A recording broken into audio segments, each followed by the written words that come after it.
Ladies and gentlemen, welcome back once again to another episode of Stories Around Azeroth. As always, I am Pete, Titans Creek Nethercoat, joined by the most benevolent person.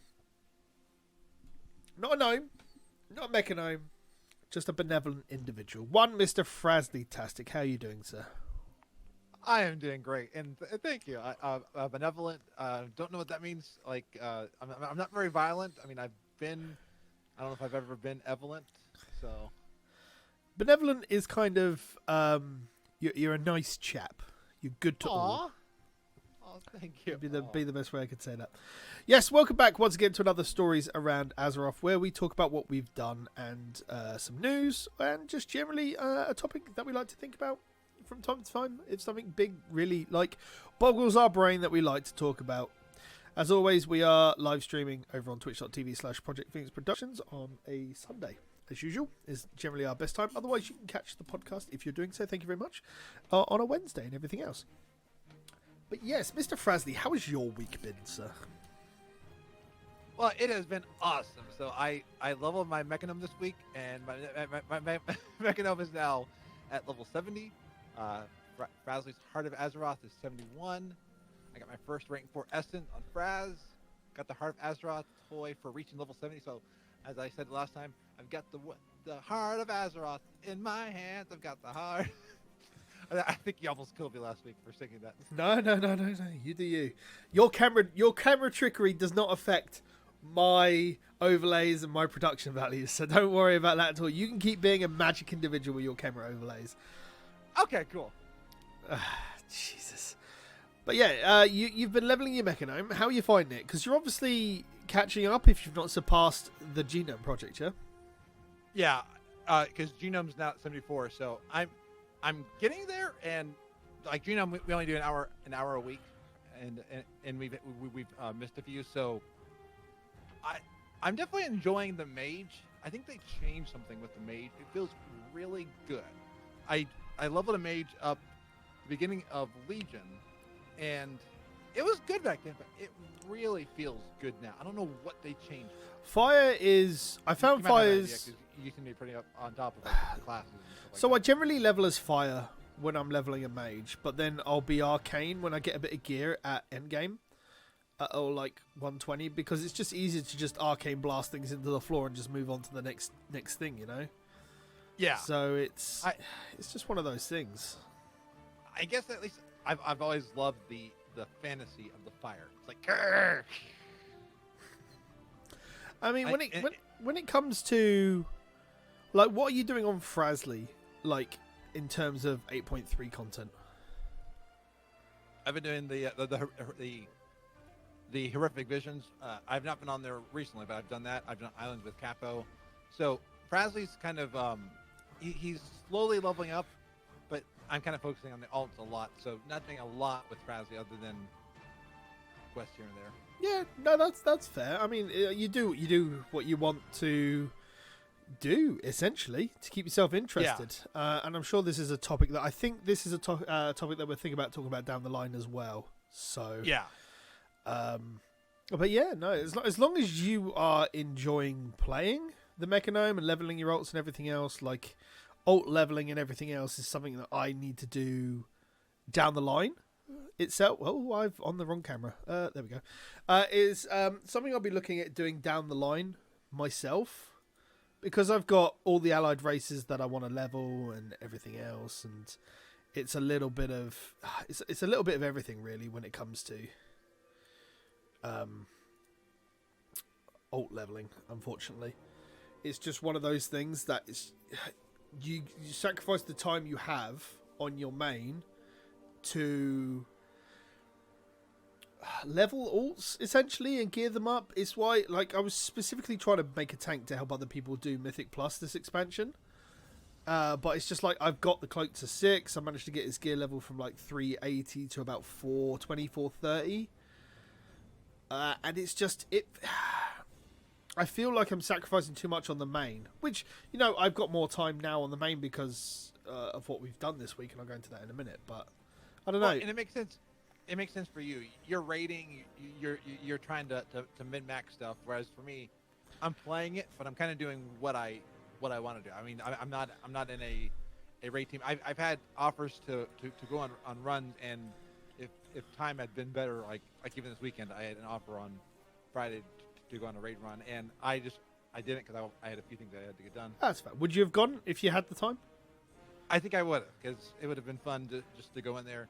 I just had some projects. I got the creator is tough on that.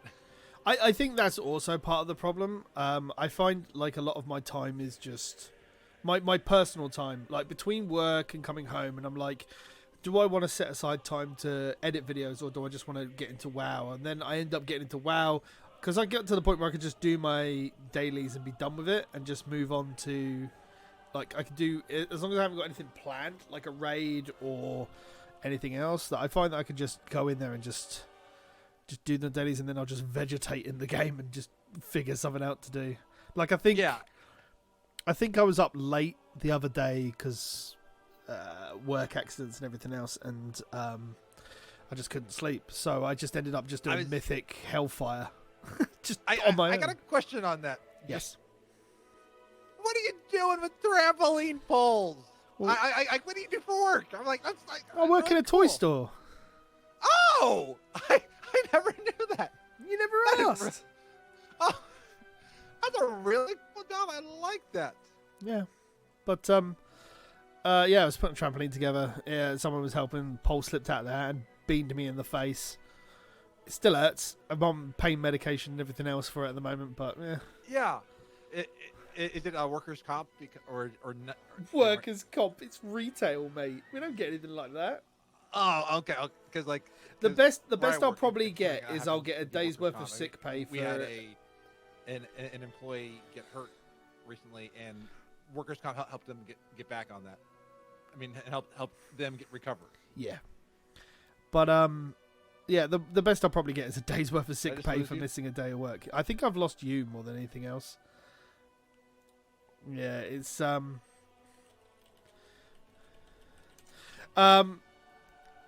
yeah, it's been an interesting day or two, and I think Mr. Frazley has gone somewhere. Hello? I'm thinking about working at a toy store. It's in my mind. I'm like, oh. I think you'd enjoy yourself too much if you worked in a toy store. I would be like, what's that movie? Is it Big, where they're on the bouncy balls and they're going through, and like the worker is like, no, stop that. Unfortunately, I don't know old Tom Hanks movies. I'll be honest with you. It's okay. This is not something that well, chat's saying yes, so it's all good. Okay, because I love that scene. Like, there's bouncing. Oh, Mr. Frazley. I've had what could be construed as a very busy week this week. I mean, I mentioned it in Frazley's Discord itself, which I normally do. I normally talk about a lot of my WoW exploits there and that. But this week, we killed heroic Ny'alotha. Nice. You gone? Is that ahead of the curve? That's ahead of the curve. Yep. All got the void. Nice. So, yeah, we got ahead of the curve. Turns out it was realm first across our entire cluster.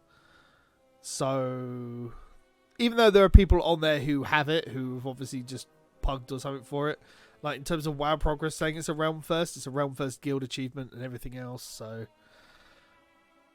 yeah, it's pretty cool. I think, yeah, it's decent. It's interesting because realm first haven't been something I've chased for a long time since we were doing mythic, and the mythic are the ones that really count because now people are just going to start, now that gear's being a thing, people are going to start going into like mythic and doing mythic Rathian because there's no trash there, and then they open up all the paths to trash and they'll start farming mythic trash. So that's a big thing. So we actually were going into this reset thinking that we would be doing 11 out of 12 on night 1 and doing heroic Ny'alotha on night 2 and just spending all of our time, and we ended up just 4-shotting it on the first day. So we cleared all of 12 out of 12 heroic in one evening. It's bizarre. It's an interesting fight. There's not really a lot to it, you know? And yeah, if you compare it to, I'd have to dig up an old video of mine in the background. if you compare it to, and I'm gonna turn around and say, if you compare it to, say, like Garrosh back in Mists, then it's most definitely a different beast altogether, because that felt like, ooh, I'm doing background stuff.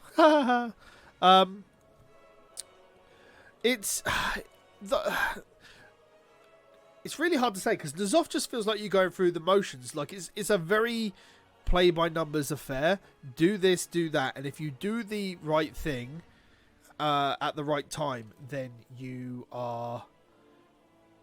good, essentially. Like you're completing what you need to complete and everything else, and there's no real problem. Like as you can see, like we do the thing, we do the phase 2 right, we get to a DPS phase, the second DPS phase again, and it's one of those things. I'm gonna see if I can get, because back in Mist of Pandaria is a very special one to me, because when it came down to it, it was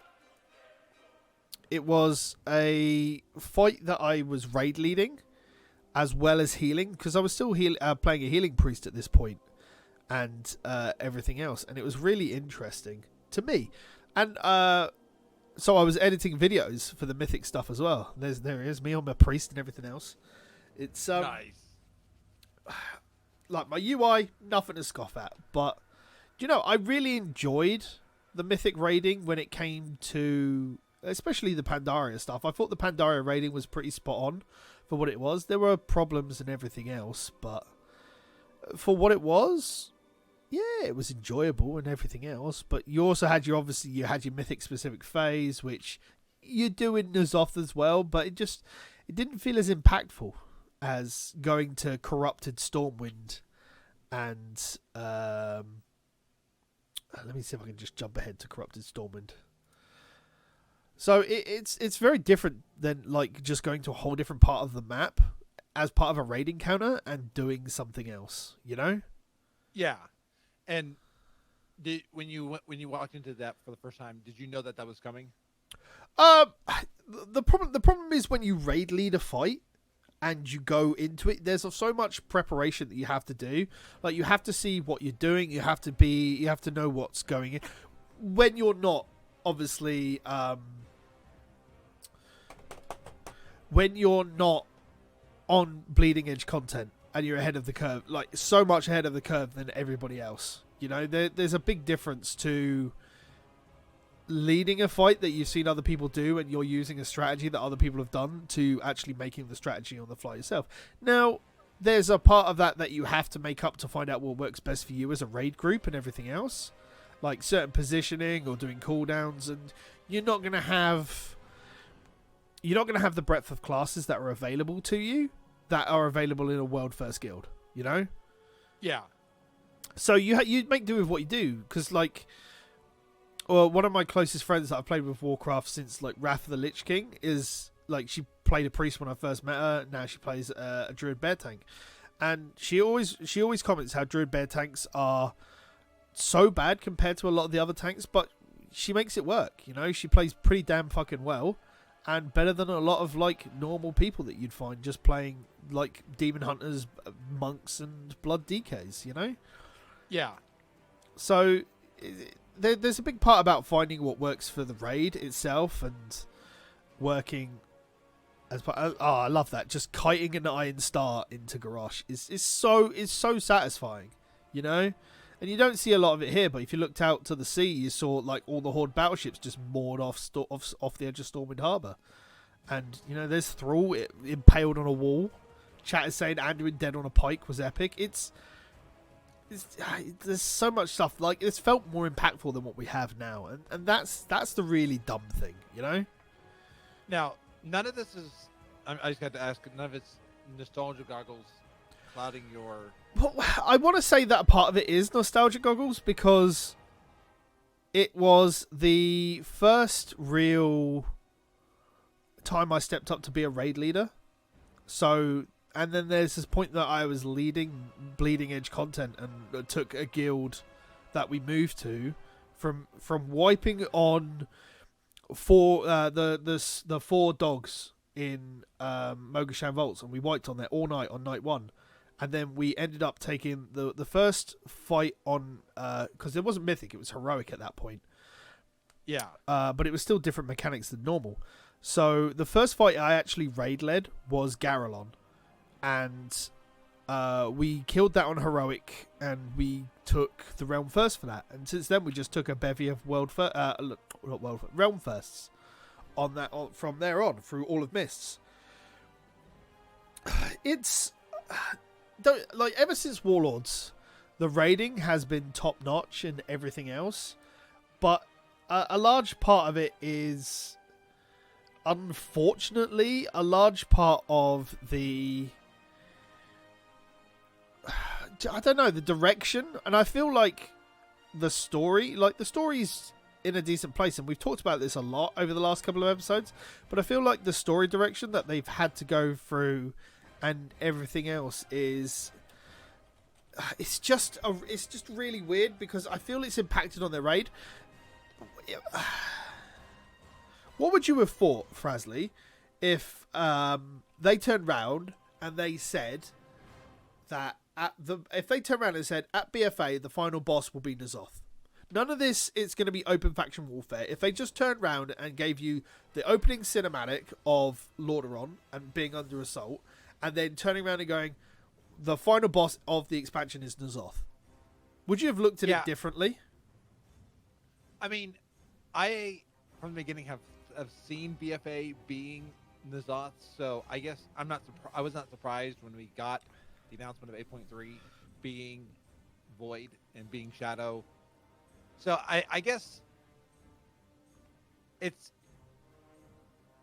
I've seen the decoy from the very beginning, and okay, but if they turn around and said, because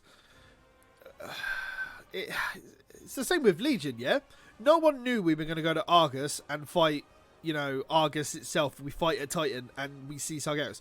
Nobody knew about that, but if they told you that at the beginning and said the very end boss of Legion, we were going to be going to Argus and we were going to be fighting Kill Jaden over the span of it, you wouldn't have thought it as much, No. There's a big difference. They've got, and I think a large part of that has turned around and been when they turned around and said in Warlords of Draenor that Grom Hellscream was going to be the final boss of the expansion. And he obviously wasn't, because they made drastic changes to the way they did the story. Yeah. I honestly, I think if they went in, because a big meme of it has been, there's no old gods over this entire expansion, because that's what they turned around and said, because they obviously, if this was the entire crux of where the story was going to go, they didn't want to let that slip, and they wanted it to be a big thing. And I believe a large part of this, which we'll come on to later, because the topic we're going to talk about is the Warcraft radio interview with Ian Hazakostas later. We'll go over some cliff notes of that later on. But I don't know. I think there needs to be a start and an end that makes sense. Yes. I could completely get behind if they had the story go up to where it went at the end of 8.2, and we did the siege story of Orgrimmar and pushed Sylvanas away, and then 8.3 was us tracking her down and us chasing her up Icecrown, to which it ends on that cinematic that we saw at BlizzCon, where she beats Bolvar, and then we fight her while Bolvar's there, and then we push her away. That would have made more sense over the grand scheme of things, because it tells Sylvanas' story up to that point. We know we know Ny'alotha is still 3, and then you can have the expansion where Ny'alotha is, takes over the planet or does whatever. And then you can have the fact that because we've chased Sylvanas away, there you have the Sylvanas story arc. I think what you're describing, because Legion was about the Burning Legion, and even though Argus was a surprise, it fit into the whole Legion. Where BFA, there's a lot of story arcs. If you're talking about, there's Sylvanas, there's Anduin trying to learn. I mean, we have a lot of competing story arcs going at it. The problem is that we've had this. I'm going to grab just the Anduin one. Is the Anduin story has been going heavily since Mists. You know, that's all about him stepping in out of that shadow, taking the leadership. That's a big part of it in Legion, and then BFA has been that growing part as you are, but it's still continuing. Like there's the quest where you go and deal with the champion one in Stormwind, and there's where Tyrande goes, she's not going to sign it, and that's another part of him being a leader, that his story just continues to grow and everything else. But yeah, I get what you're saying. There's a lot of story arcs, but then it could be done better in the fact that the story arcs could just be condensed. Like, we've mentioned how this is meant to be a trilogy of Sylvanas' story, because we've done the Legion story where it's Miss into Warlords into Legion. And, you know, Sylvanas has been like Legion into BFA into Shadowlands. And that will probably end Sylvanas' story arc in Shadowlands. I hope she's not a throwaway Gul'dan boss in like the second patch or the second raid. Like, I hope she's actually like a threat. Yeah, I can see her being it because of what we saw in the cinematic.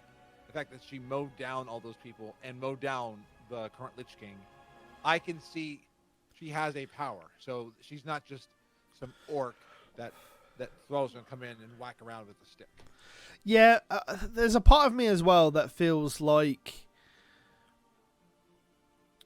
they're just trying to retell Garrosh with a fan favorite character.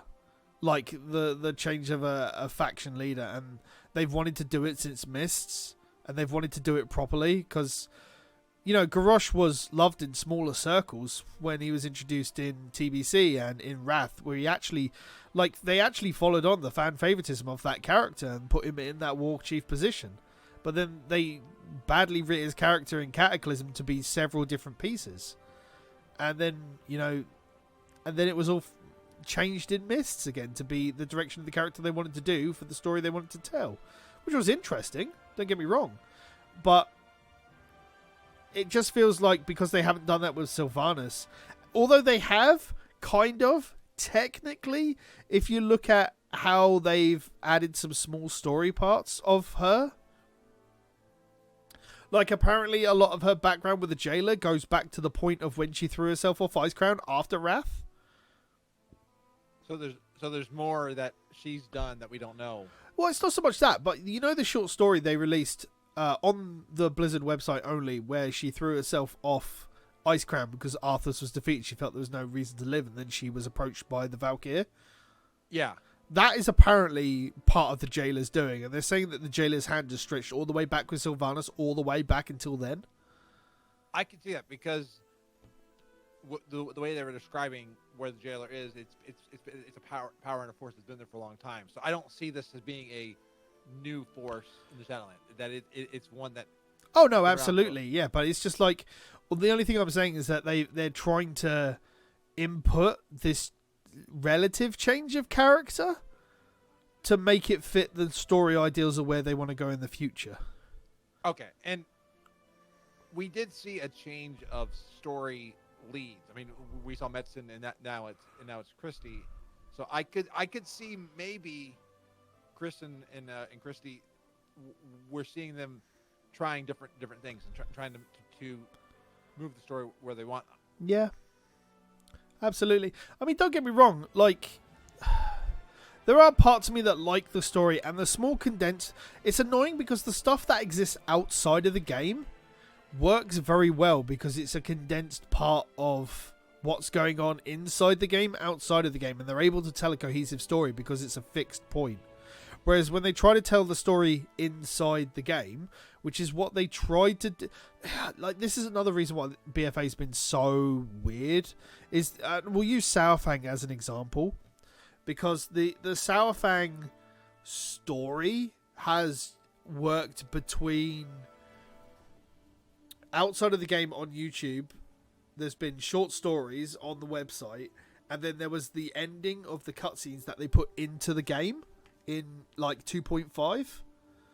You know, and they've tried to do it, and they've gone with the finer route of putting those cutscenes in the game so that people don't have to look externally for this lore and everything else. And it worked to a point because there are a lot of people who enjoyed that more, being able to see it. And there was a big wow factor over it. I remember everybody was like, wow, there's these big cinematics that are hidden in the game. And, you know, they're in there. We know that there's going to be, like, these cinematics to watch and everything else. So it was really enjoyable for a lot of people. But I remember that there was a massive point of contention in the fact that people still know that there were lore coming. And we do. There was a book that was announced pretty much recently with a snippet, I believe on Blizzard Watch had it, pretty much announced a book that was done by another writer, and I can't remember for the life of me what it's called. He says as he switches over to his things again. I know, I've already pre-ordered it. It's meant to be the tie-in, isn't it? Like, yeah, it's the like Shadow's Edge or something like that, or something daft. Shadows Rising. Shadows Rising. Thank you very much. But it's. Do you know how hard it is to Google Shadows Rising? How many different books are titled Shadows Rising? It's. Oh yeah. It's so. There's so many out there. So just trying to find the Amazon link before everybody else got it. It's very difficult. Let me tell you that much. It was very difficult. But yeah, I mean, there's that. I mean, outside of that, like a lot of my time this week has been just directed to just doing Mythic Plus. Now that we're done in raiding, like as I've told you, like a lot of my focus has been between, like I consider once raiding's done, the big content that I'm going to be focusing on is getting to get the 5-mask Horrific Vision in Stormwind and Orgrimmar, and then to get the Mythic Plus all at 15 and above. And so I've been doing a lot of Mythic Plus with the guild this week. It's been fun. It's mentally draining and my hand hurts. Because it's a lot of attention. Because you're talking about, like, it's half hour at a time, but the setup and the conversation about where to go, you know, you're looking at about an hour that you got to put aside per dungeon, which is a lot. Yeah. If you look at normal and heroics, being able to roast them in like 5 to 15 minutes, it's a lot. It's a lot of stuff to do. But we got, at least I got my first 15 in time. We did Freehold today. Nice. Other than that, we've just been chatting about Raider.io and having a big laugh about that and classes and just various schmuck stuff and everything else. But it's been an interesting week because it's so it's boss week, which means that they've got all the health and damage buffs on the boss to make them larger than normal. And then there's bolstering, explosive, which are just... I hate bolstering at the best of times. I think bolstering is a really trash fix. And it's even worse when it's fortified week as well. It's literal garbage. But, yeah, it's been a lot of fun. And I finally got some decent corrupted pieces, so I'm going up even more item levels. So the horrifics in turn will be a little bit easier when it comes down to it. Like, I managed to do 2 masks this week. I think I could have pushed 3, but it's one of those things that I don't know. I've got a rogue friend who was tanking with me yesterday when we did the other runs, and on his rogue main, who he raids with us, he's done 4 masks on his rogue, and we've come to the conclusion that we just need higher levels of the cloak to just deal with the sanity loss, because the last mask is like half your sanity, which I mentioned a couple of weeks back, and like one of the masks you have to equip is your sanity loss is 400% greater from other or everything in there. So you're looking at half your stamina and then everything else. It's literally a joke. But there are people in the guild who have only literally just done their first clear this week. I can see that. I mean, like, just out of not wanting to, or just... I don't think it was a matter of not wanting to. I think they all want to, but it's just a matter of, like, demon hunters and rogues, when they come down to that sort of thing, are just literally overpowered. When it comes down to it, it's just a little bit dumb, to be honest. They can just deal with so much more better than other classes can. I mean, like, rogues have to be stealthy, and demon hunters are going after demons. So of course that would be. I mean, yes, I get that, but it's more for what the people's classes can do and everything else. that allows them to do anything. Like I have, as a demon hunter, I have a lot of tools so I can move quickly. I can break snares. I do a lot of AoE, and I can just move around really quickly to deal with a lot of stuff. If you look at your warrior, as an example, of Frazley, you can dash to targets. You can get from point A to point B quickly, yeah? You got a lot of cleave at your potential, but outside of a charge and a leap, not a lot to do.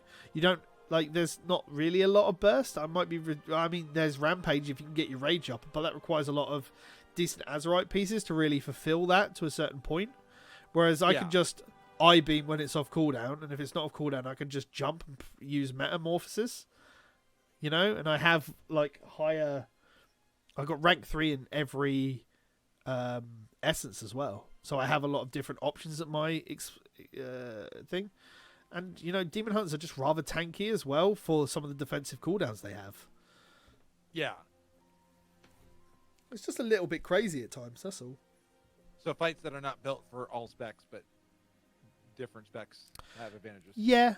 Yeah, but I mean, I think demon hunters and rogues are pretty much at the top of the list, and I think hunters are quite good as well because they can just keep going on the move because it's all about moving fast. Whereas Mage Tower is dealing with specific fights in specific ways. Some classes obviously have to handle certain things differently because of the movement stuff they have. Yeah, go ahead. Like the fights for the artifact weapons. Each So one was suited. They were suited for but some classes were able to handle it better than others. Like a Demon Hunter tank can handle stuff a bit better than a Death Knight. Like certain things could just handle the knockbacks and everything else better. And it's the same with this. Like certain classes can handle the horrific visions better than other classes can. Yeah. It's crazy. But it's fun. I'm enjoying it. It's been a lot more Mythic Plus that I've been doing this week as well. As I said, I've done one Mythic with Kaplan BFA, but other than that, I've not done Mythic.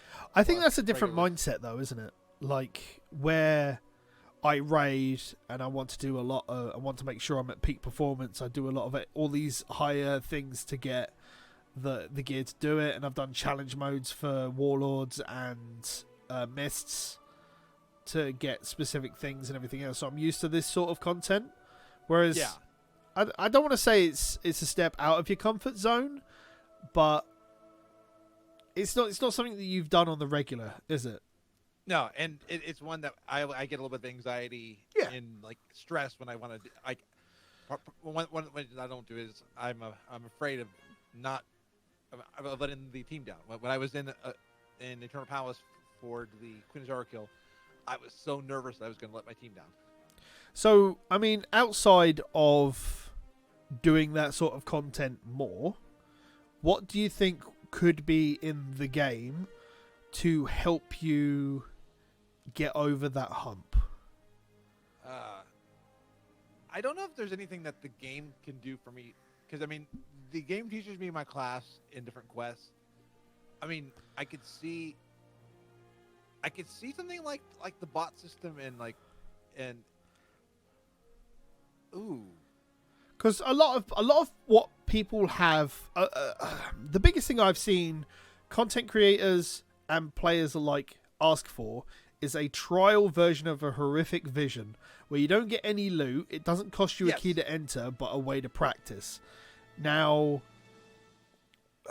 while that would be a little bit hard to implement, and proving grounds are definitely a different thing entirely, would a trial version of stuff like that make you feel better if you had the chance to run with a group before you did anything?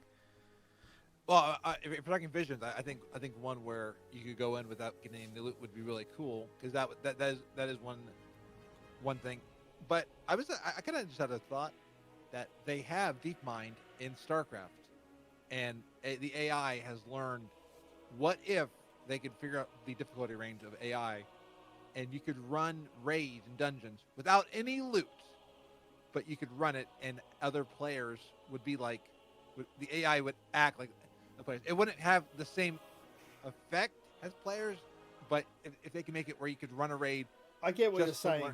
Like the sort of AI that they've implemented in Islands, where they know to get out of stuff, and even though it's not perfect, it's definitely better than what it was. But yeah, and if there was something like that, and I mean, if there's a way just to play a raid, be like, okay, here's how it is. I know there are fight videos, but I am not always the best at learning by reading. I learn a lot by experience, and that's been good and bad for me. That's one of my biggest trial by fire. People will give me suggestions, but until I try it and do it, and I don't want to take someone's time to learn it either. I get what you're saying. A lot of that, though, like I think a lot of my experiences, I mean, I don't really suffer a lot from anxiety when it comes to video games. Like I get a bit of anxiety in real life stuff and everything else. But when it comes to video games, I'm pretty open out there. I'm pretty chatty, as you're well aware. I'll talk about anything that I've got a passion about. But I've never noticed. No, never noticed. It's very difficult because I'd like to see more accessibility for every kind of player to get into content. Because I feel like, and I've noticed this with a couple of Discords I'm in as well, that I look at the weekly stuff that I do, and I try to get my 15 key done so I can get my highest level mythic loot. But then I see Discords that are trying to get groups for like a +2 and a +4 and a +6, and I'm like, you could push that a little bit greater. But then I don't consider about the fact that maybe they just want to play Mythic Plus with their friends and not push that envelope so much, and they just want to have a chilled out experience. Yeah. Like, I don't. If you and I were on the same thing, I'd ask you if you wanted to come, but I wouldn't push you into doing something you weren't comfortable with. Yeah, and I think some of it is I got to get more comfortable with it. I mean, it's the game could definitely give me a thing, but it's am I interested in doing it? Do I want to get better at it? Because yeah, I don't know if I can get. Some of it's just me. I gotta get better at. I mean, I was afraid to do podcasting and streaming before I started doing it. Now it's old hat for me. All right, not old hat, but it's a muscle that I've built up, and maybe rating I could build a muscle with it. I mean, it's a valid point. What you're saying about podcasting. That I was never like the biggest thing that I am ever worried about when it comes to doing something like that is I want the production value to be up to my standard at least, and then I can iterate on that. Like, yeah, I see people that are very comfortable with just recording webcams and just chatting and everything else, but I don't know. When it comes down to it, I prefer like the layout that we've got here. I think I can't remember. I probably spent about a couple of weeks pre-production with this before we actually got going, didn't we? I can't remember. Yeah. It's so long ago. It's over half a year ago now. Nearly a whole year. I was looking it up. We started this in May. Yeah. Nearly a year. Yeah. Insane. And over the time, we've improved. I mean, no show is perfect. Every show. No, absolutely. Like we've had our down points where we felt like we haven't had stuff to talk about, and even the chat's called us out on it. It's just like, well, this isn't your standard level of chatting and everything else. Yeah. So, yeah, I don't know. Shall we get on to our news topic of the week before we call it a day? That sounds good. Yeah. So, if you're in the know, Warcraft Radio had a full interview, and it wasn't like a podcast interview or anything else. They were at, I believe they were at Anaheim, and they were at Blizzard HQ, and they did a sit-down interview with Ian Hazzikostas. It felt so much like, if you've watched the video or anything else, it actually felt so much better than just what's the best way to put it? It actually felt so much better than just a simple Q&A one that they do, because it actually felt like a personal kind of thing and everything else. Because I think Warcraft Radio has done an amazing job with their production. I'll put this out there. I'd be fine if they were to do more of these. If they were just to be the ones to run Q&A. I know that people would think that would be gatekeeping it, but But if you have them fielding the questions, have them.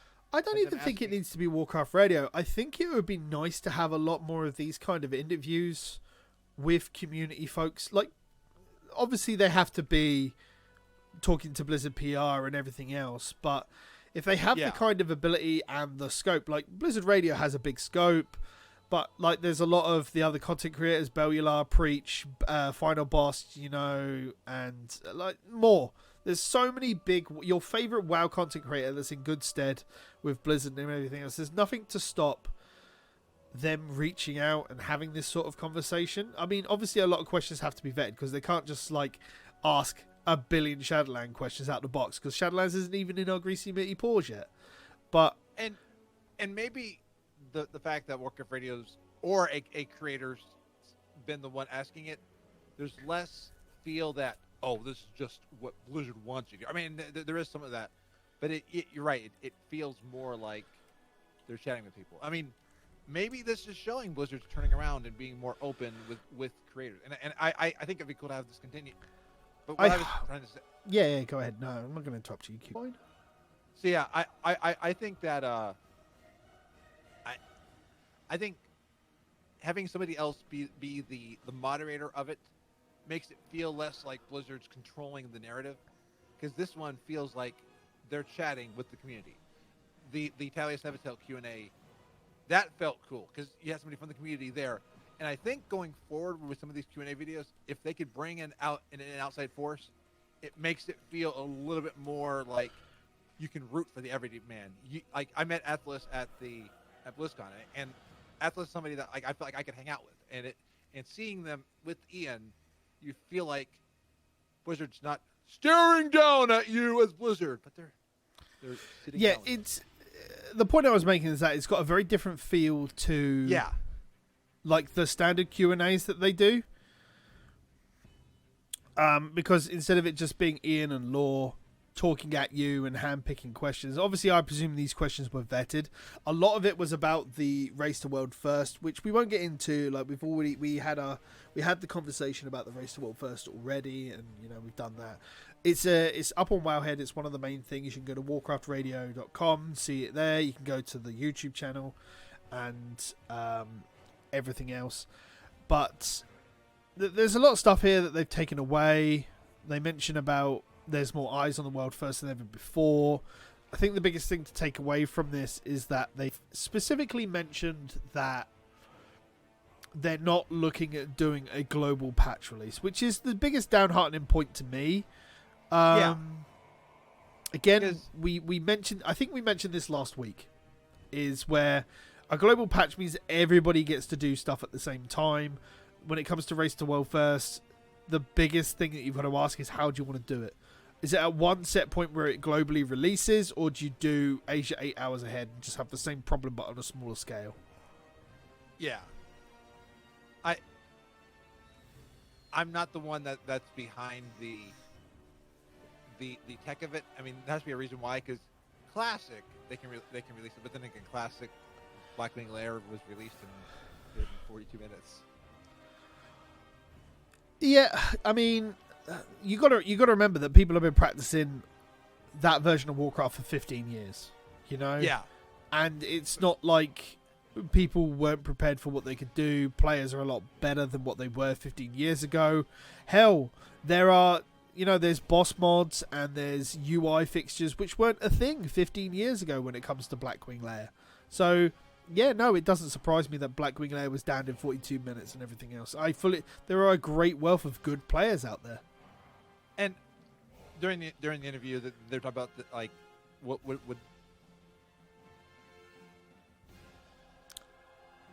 Is that my internet again, or is that him? No, hello, hi. Yep, I'm here.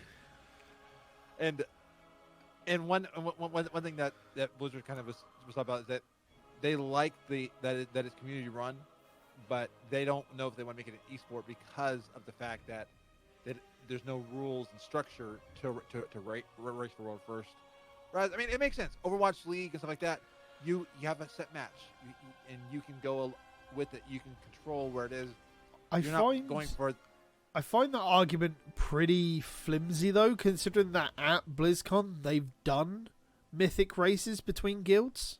Well, mythic race between guilds, but this is the race for world first. Whereas if it was to be like the mythic raiding invitational, no one's caring in the MDIs who's the first one to clear the mythic dungeon for everything. Yeah, but all you need to do as Blizzard, and this is how I see it, yeah? You have a set, and you have a place where the raiders are there. So you have a set like they build. We'll look at the WoW Classic Race to World first. You remember that set they had? Yeah? Take away the streaming booths and everything else, and have that desk. Blizzard invites personalities from the content creators that they know that can perform the job well, and as Blizzard, you invite a couple of raiders that they can reflect their particular raid. They can wear their esports jerseys, they can do everything else, and from each of the group they invite them there. That then allows the Blizzard cast to split between any of the streams like Limit and Method and everything else. Now, yes, it does give people the standard like complexity limit or the method, that kind of commentary type thing, instead of what the biggest thing I saw people come away from after watching the Limit raid is enjoying the comms there. So I wonder, could we have like the MRI, the Mythic Rating Invitational? Because again, I think race, trying to structure the race for the world first, I think is probably a losing battle officially. But there's no reason that they could. The only way I could physically see that happening on an even playing field is for Blizzard to turn around and make a tournament realm for it, but then everybody has preset gear and item levels, and it makes it a fair thing across everything. So go ahead. You were thinking, what if they do a Mythic Raid Invitational? Yeah, and you brought up the point that the gear, and so if I'm understanding it right, with Mythic Dungeon Invitational, you're on tournament realms and you're given a preset amount of gear. You and your team just go in and try to clear. Yeah. Okay, and that's where I could see if they were to do that with the rating, it would go well.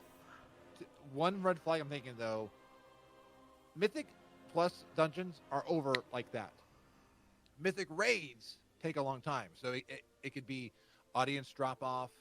I think maybe some of this stuff is if we were not to focus on the world first raid, I think raids could be in the question. But then it's, can they keep it engaging? Can they keep the personality going for that? So the biggest problem I have personally when I'm watching the Race to World First is that if it's over on Method's channel, if Method are raiding, all I'm watching is Method. If Method aren't raiding, then I get to see everybody else.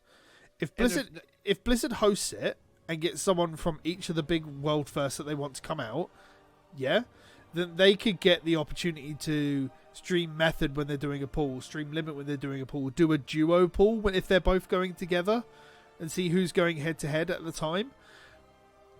The thing is that, ladies and gentlemen, thank you very much for watching or listening as Mr. Frazley changes his camera once again to try and be funny. He needs to get something behind that last corner over there when he changes camera, just to get it a wrap around. Ladies and gentlemen, thank you very much. We'll catch you next week. But before we leave, as always, Mr. Frazley, what do you always like to say?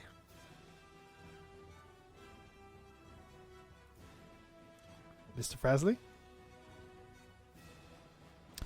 Be awesome, ladies and gentlemen. We'll see you later.